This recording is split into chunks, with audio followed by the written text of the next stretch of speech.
Alright, this video is on multiplication sequences.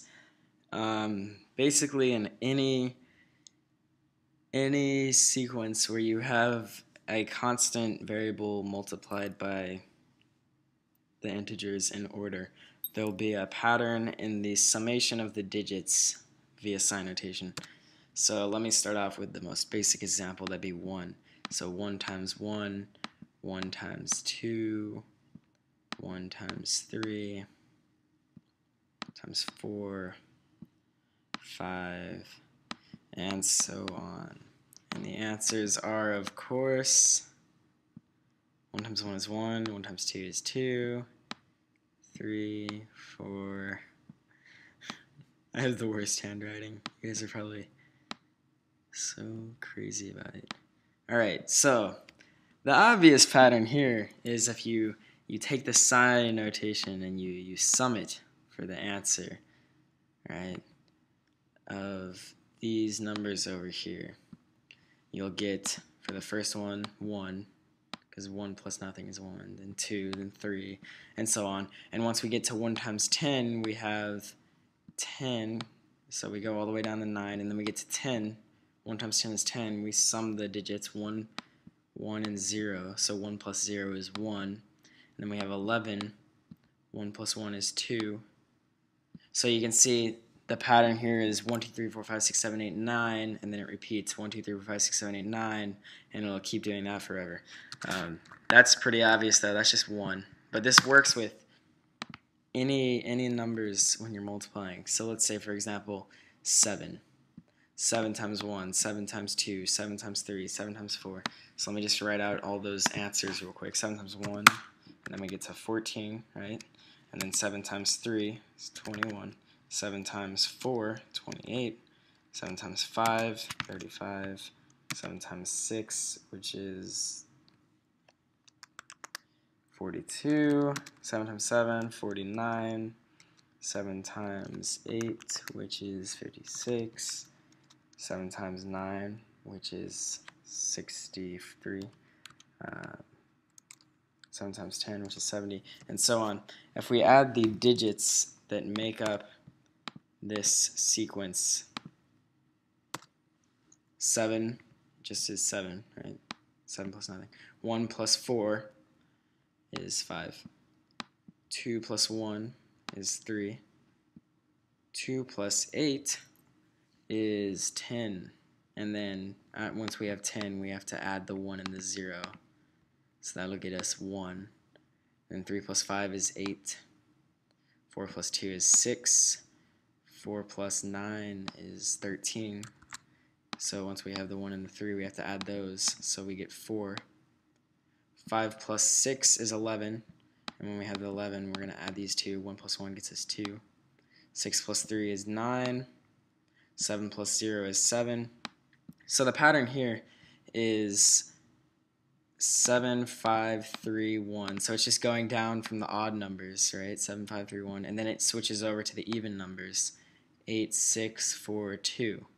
And then it goes back to odd. 9, 7. So it's going to be 7, 5, 3, 1, 8, 6, 4, 2, 9, 7, 5, 3, 1, 8, 6, 4, 2, 9, 7, 5, 3, 1. And it'll just repeat forever, so we can bar that. And an easier example would be with 12. Let's say 12 times 1 is 12. 12 times 2 is 24. 36, 48. 12 times 5, which is 60. Oops.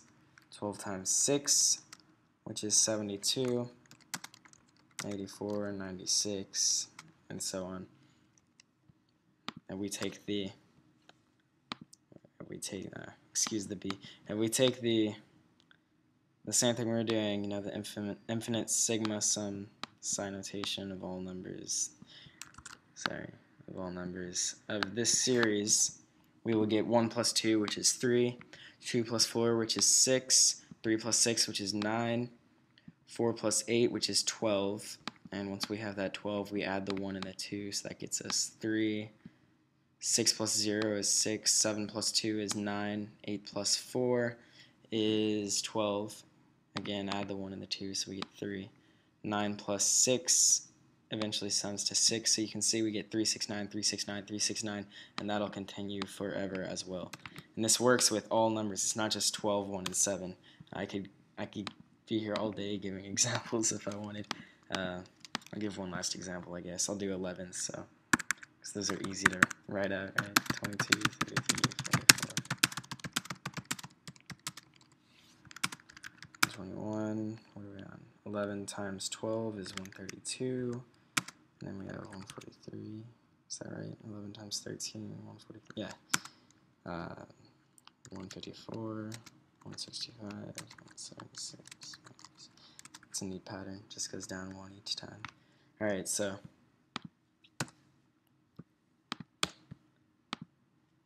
1 plus 1, 2. 2 plus 2, 4. 3 plus 3, 6. 4 plus 4, 8. 5 plus 5, 10, which becomes 1, right? 6 plus 6, 12, which becomes 3. Then 7 plus 7 is 14. 4 plus 1 and 14 becomes 5. 8 plus 8 is 16, becomes 7. 9 plus 9 is 18, which becomes 9. 1 plus 2 plus 1 is 4, right? 1 plus 3 plus 2 is 6.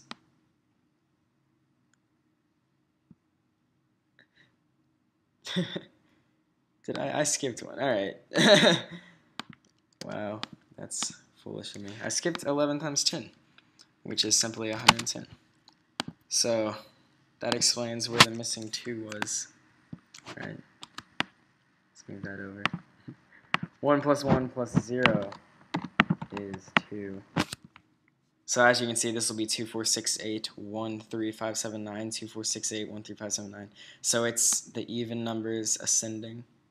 And then we switch over to the odd numbers, 1, 3, 5, 7, 9. Then we go back to the even, 2, 4, 6, 8. And that also repeats forever as well. And this is with any sequence of multiplication. So anytime we have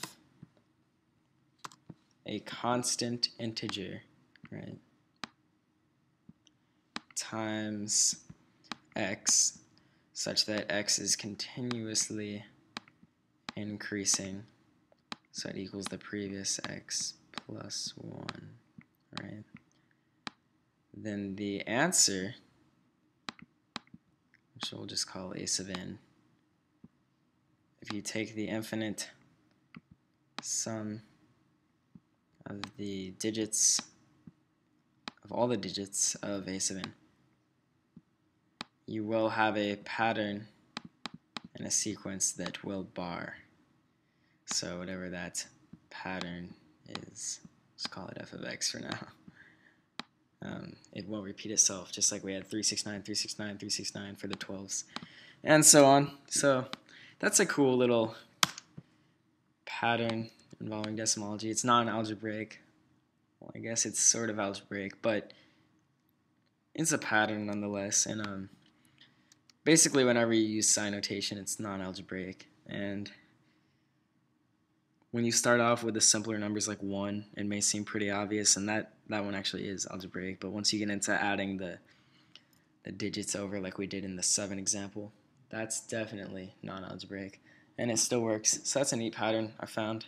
If you have any questions or any more information on that, or you find something out on your own, or you just want to talk or whatever, here's my email address. I'm happy to respond. And this is the website. This is my website. So if you're watching this video somewhere else other than Decimology.com, I strongly, strongly advise you to go to this website to watch them from now on. It's I have it laid out really nicely. Plus, it helps me. It makes me happy to see all your guys' views on this website. So please, please go visit that website in the future if you're not already there. If you are there, thank you for watching this on my website. And I hope you're enjoying your stay and learning much. And feel free to email me anything related to this video or just anything at all, really. If you figure out your own patterns, please, please, please email me, and I will be sure to give you credit and feature it on my website. So thanks for watching, guys. Had a fun time. See you later.